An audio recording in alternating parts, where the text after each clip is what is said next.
Hi, it's Ian from the Postal Hub podcast, And Marek from Last Mile Experts. and we are the Last Mile Prophets. This is the last word on the last mile. Marek, there's been some interesting data released by Australia Post and Deloitte recently about basically how e-commerce has saved retail. Well, saved retail might be a bit strong, but has meant that retail hasn't fallen into a big hole that it would have otherwise without the ability to sell online. Now, we've seen a lot of discussion around how retailers can deliver. There was a recent announcement about H&M doing a tie-up with Instacart, which I don't think is a big deal. I actually think that the bigger news is somewhere underneath the surface of that. What do you reckon, Marek? Absolutely. Maybe to clarify, what we're talking about, I think, is not e-commerce like Amazon saving retail. No, what I But mean is the retailers going omni-channel, basically. absolutely, absolutely. I think that's the fact, because what's happening today is suddenly shopping centres that were bustling with people are half empty. People are not visiting stores in the way they did. And this is really changing the world for many retailers. We've had several discussions at Last Mile Experts where really big names who are super smart cookies who know their stuff are saying, we just don't know what to do because suddenly people are not visiting our stores. We don't have the technology or the infrastructure to start delivering to home, and we need to act quick. So I think, the whole world is changing, and those retailers that are able to find a solution, be it through partners or be it themselves, that allows them to give customers the option to see, click at home and have something delivered, or at least click and collect, are going to win.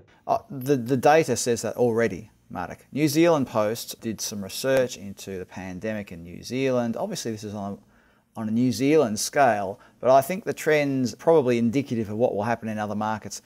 The omni-channel retailers, in other words, not the pure play online or not the pure bricks and mortar, but those who were a mix of bricks and mortar and online, were the retailers who did best, if you can put it in those sorts of terms, out of the pandemic. They were the ones that saw the best results.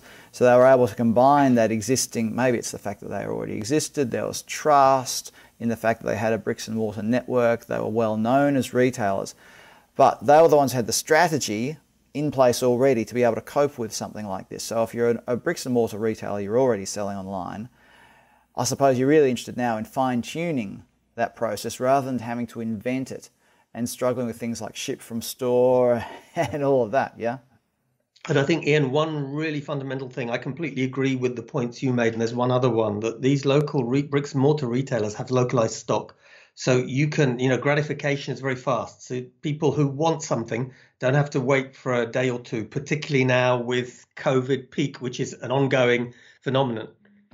So we are looking at a second wave. When we record this, we're looking at potentially a second wave in Europe, and who knows what's going to happen in the USA. Obviously, they've got right now, everybody's focused on the election, I suppose. However, returning to the matter at hand, Marek, delivery makes up the key part of this. I know that I'm sort of preaching to the choir here a little bit, but do you really think that same-day delivery and this instant gratification is really going to interest people when there's lockdown, when there's limits on how late you can stay out at night, there are curfews and things like that? I mean, maybe I'm outside of a certain demographic these days, but what's the call really going to be for this versus, let's say, fast supermarket delivery, which I can see is going to, regardless of whether people are working from home, locked down, able to go out, whatever, there's going to be a continuing need for fast delivery of food. What do you reckon? I think, well, first of all, players like Amazon are educating us to expect it, because if they offer Prime Now for free, why wouldn't you order it now, even if you're not sure? So I that's the first suppose. thing. I mean, that's obviously dependent on the market too, isn't it? Of Because course, it yeah, has to be available. But then you've got new things that wouldn't be so urgent that suddenly become urgent, because if you've run out of masks and you want to go out in lockdown, you need that mask pretty quickly. So you might want that delivery super fast. There will be items that you want delivered super fast. You're right, it's going to be the fresh type items generally. But I think what's going to happen is people will expect things in a more convenient manner, fast. If they can't go to the shop, typically going to the shop, you get immediate gratification. You buy the item there and then. And what is the closest experience or customer experience to that is the one where you have same day delivery. So I think there will be more same day delivery. I think, of course, it's not going to be 100%. It's not going to be for everything. But COVID, this is one of the changes COVID has made happen. And you know what, Ian? If it's based upon localized stock, it's not going to be as inefficient as it would be in the traditional hub and spoke model where, you're bringing it from across the country. Yeah, I guess my other question then is, will customers be prepared to pay for it? So let's say you have localized stock and you're going to get a gig economy driver maybe picking it up, or a regular courier, if I can call them regular couriers, you know what I mean, a professional courier. Is the customer going to be prepared to pay for that? And whereas you mentioned Amazon Prime, people basically be conditioned with Amazon Prime. You either pay very little or you don't pay for it if you reach a certain basket size. So some quick comments for you on this. Customers don't like to pay generally. So, if you've got something super urgent and and you need it super fast, like the medicine that you suddenly realize has run out, you're not really going to question how much it costs. But I think, generally speaking, that there are ways for players other than Amazon, because we all know Amazon cross-subsidizes the delivery so that it can be offered as a subscription service. But if you can, and this is what Allegro, for example, did in Poland, certainly at the beginning, that by using lockers and PUDOs, the delivery cost was relatively low and you could afford to offer it for free or for a subscription, because the difference is absolutely dramatic between a to-door delivery and a locker delivery cost. So it's doable. And remember, Ian, before you sort of frown, if the locker is 300 meters from your doorstep, you can go out in your slippers. Well, look, if your loved ones let you go out in your slippers, I think people who go out in their slippers should be arrested. However, together with drone owners. Oh, heavens above.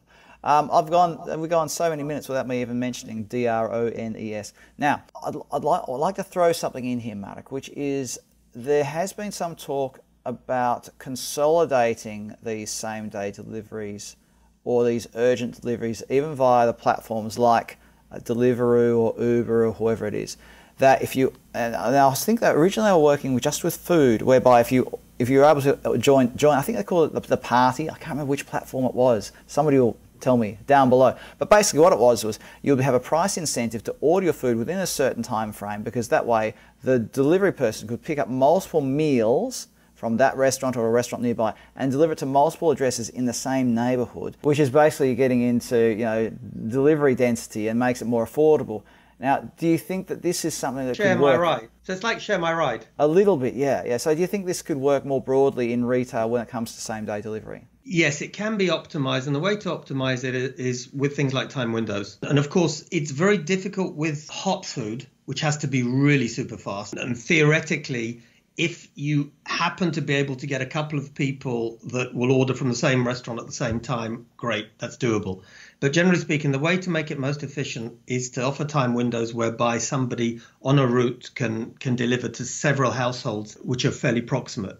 So it can be done. It's much more difficult to do than with a traditional courier route because of the time windows. But yes, it can be done. And the holy grail is to get as close as possible to making that work.